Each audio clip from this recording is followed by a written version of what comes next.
Hello everybody, and welcome back. I've got another Triangle Strategy character guide for you. This time we're going to attack Frederica. I actually really like Frederica. She's, like storyline-wise, one of my favorite characters in the game. Combat-wise, not as much, but she's still pretty good. I would probably put her at the number 2 mage position, and I'll go over why here in a minute, but I've got her actually equipped with a magic bracelet and the Vanguard scarf right now. Honestly, I never use the Vanguard scarf on her, but I'm doing it just for this video, just to show you kind of one of the crazier combos that you can do with her.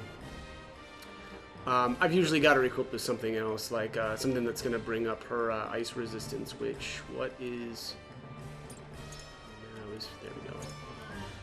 Is it the... It must be the ice amulet, right? Let's just see here. Which, I mean, honestly, I don't really think that that's probably even the greatest ice amulet. Yeah. And I just kind of left her equipped with one of these for almost the entire game because I really just wanted to bring her, ice, or kind of fix her issue with ice resistance. Now, that said, honestly, it's probably not that important. And I say that because I don't think that it's usually the case that the enemy mages aren't getting to her anyway, and so she's not being nuked by any ice type magic damage.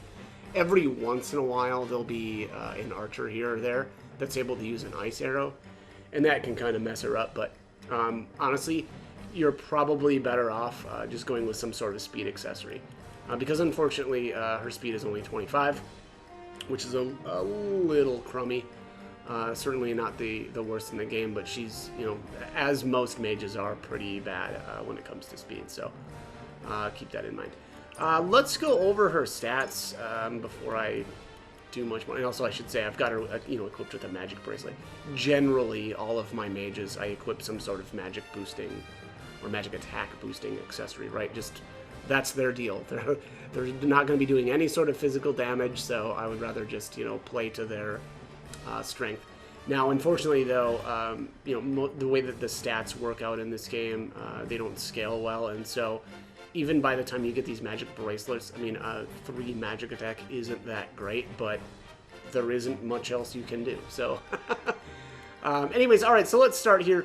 Strength of 21, you're not going to be doing any sort of physical damage with her. If she's, hitting somebody with her book, it's probably because, you got to follow up somehow on somebody, right? Physical defense is terrible, as it is with basically all of the mages in the game.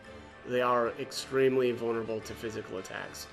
But her magic attack is amazing, 65, and that's with 3 added from the magic. So she's got a base of 62.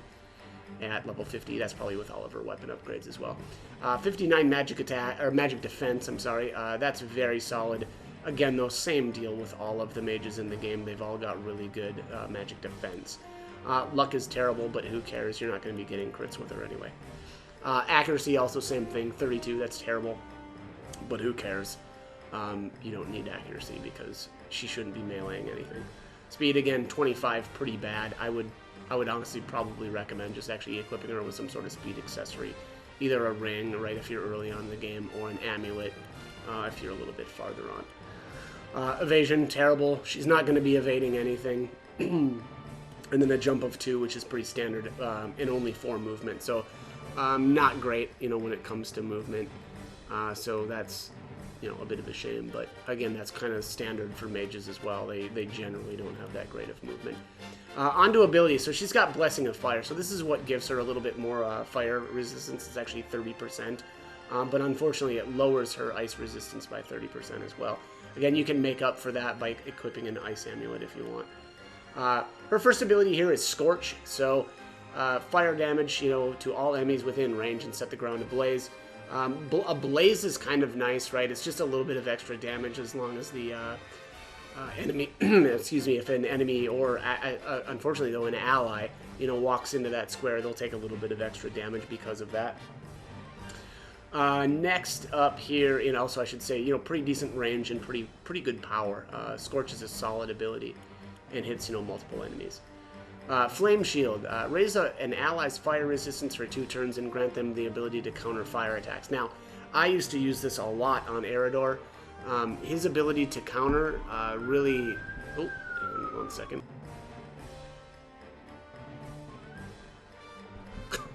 Sirens are a little bit loud. But anyways, so yeah, I used to use this a lot on Eridor. Pair that up with his ability to just counter anyway, and it's kind of like you're getting 2 counters, I guess I would say, right? And obviously, if you're provoking enemies, they're going to be forced into attacking him. Also, it's only 1 TP, so if the battle has gone on for a long time and you're out of TP, this can be just a great way to, get some extra experience for certainly at the beginning of the game, right? Or just kind of stall. So yeah, very very good skill. Blazing Chains. This is where we start getting into the really really good stuff. I really like Blazing Chains. I like that it's a single target nuke, so you're not going to get the area of effect like Scorch, but you're getting way more power out of this. So 371 on this one. Fire type magic damage to an enemy slows their movement by 1 for 3 turns and sets the ground ablaze. So a lot of different stuff happening there. The slowing the movement I never really thought was all that interesting, but hey, it's something extra, I guess. And it, again, sets the ground ablaze as well. So if they're standing in like grass or something like that, then that enemy will take either damage if they either sit on that square or even move out of it. So, very, very good nuke and very strong. Fire Eater is next. It says grant an ally the ability to absorb fire for 3 turns. I think it's usually the Glenbrook mages that can use fire type abilities. There's also some archers that can use fire arrows, like Trish. Trish can use that. But I'll be honest, I don't know that I really ever used Fire Eater. Yeah, I don't know. I just never really used it. There's probably some other, decent uses though. She could probably even equip this on herself or use it on herself because she actually has this ability called Magic Ablaze. It says increases your magic attack when on a square that is set ablaze. So, if you want to stand then in a fire square, you'll absorb the fire and you'll, increase your magic attack by doing that. So, I guess that's kind of a cool synergy between her 2 abilities.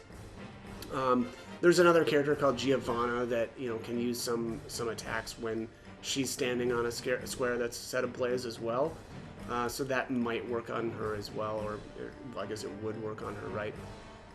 But there's also a lot of times, especially I remember the Landroy fight, where there's just fire everywhere, and so throwing out some Fire Eaters may not be a bad idea for that battle. Last up here is Pillars of Fire. It says deal fire type magic damage to enemies across 5 horizontal squares and set the ground ablaze. That can be kind of interesting. There's a and again, it's kind of on levels where there's a lot of grass. I find that this is probably the most effective. And the good thing about this is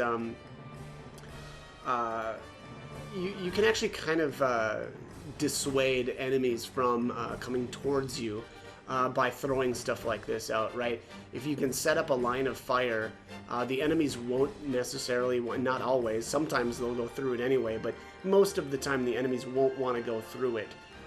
So that can be a pretty good way to deter enemies from coming at you. And again, in Magic Ablaze, I've already talked about that, but increasing their damage when she's standing in fire is pretty nice. Weapon skill is Sunfall. I don't really like this ability, honestly, because it's a charge type ability, and I just generally don't like charge abilities. It's pretty strong, power of 463, and obviously it's going to deal, well, maybe not obvious, but it does more damage if you've got, or the more TP that you've got. So you can actually use this when you have basically no TP, but it's just not really going to do much. And you don't really want to be doing that if you're not, full on TP, or at least close to full, because you're going to have that dead turn, right? So, I don't know. I'll be honest, I don't really like Sunfall. But in the kind of the best way to make that usable is by having somebody like Benedict to give her the now ability. So let's actually show Frederica in action. All right, so we'll just show you the.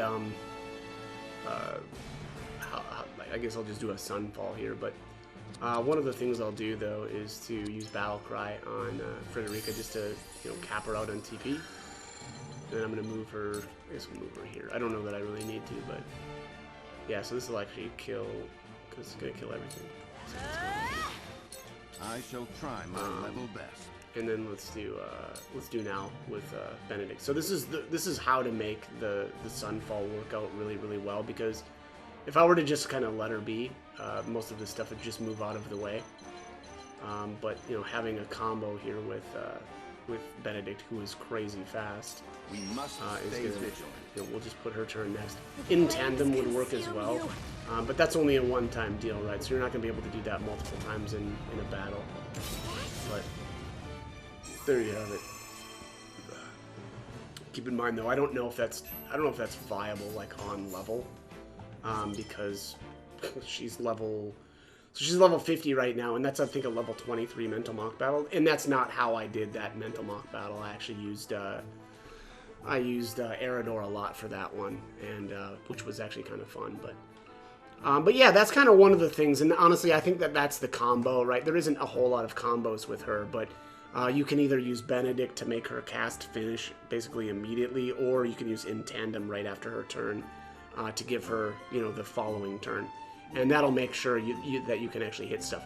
Obviously, the problem with In Tandem is that's a one-time deal, whereas if you've got Benedict with you, actually Medina works as well because she's got that fast-acting medication.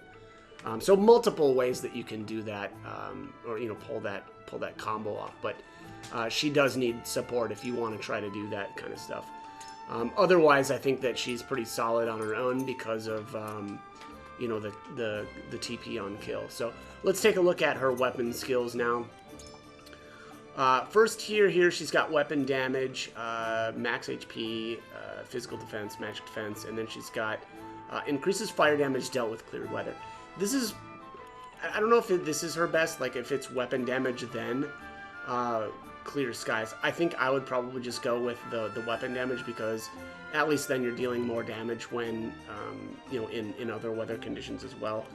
The reality is though, it's going to be very early on that you're going to be able to buy these, but these are definitely her two best.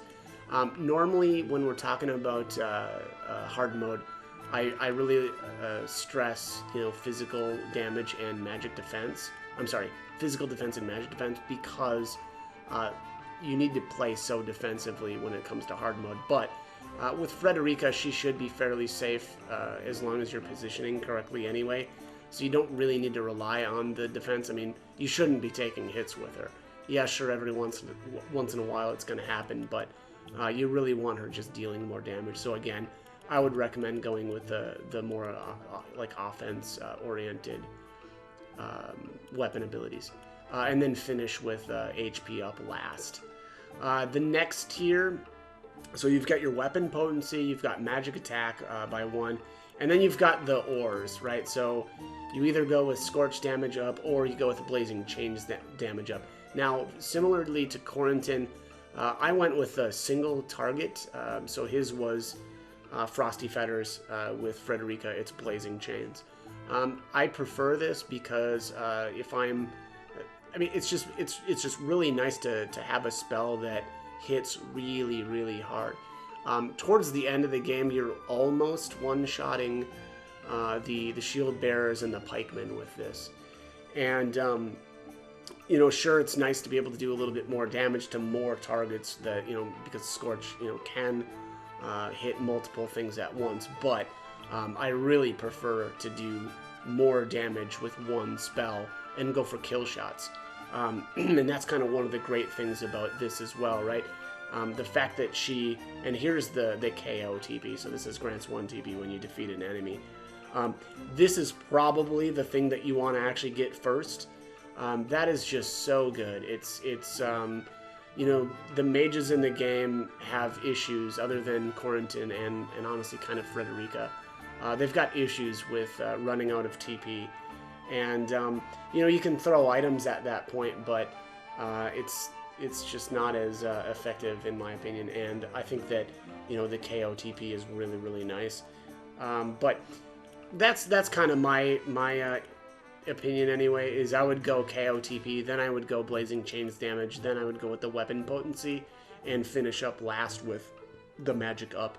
It's only 1 point of magic, so, not that great.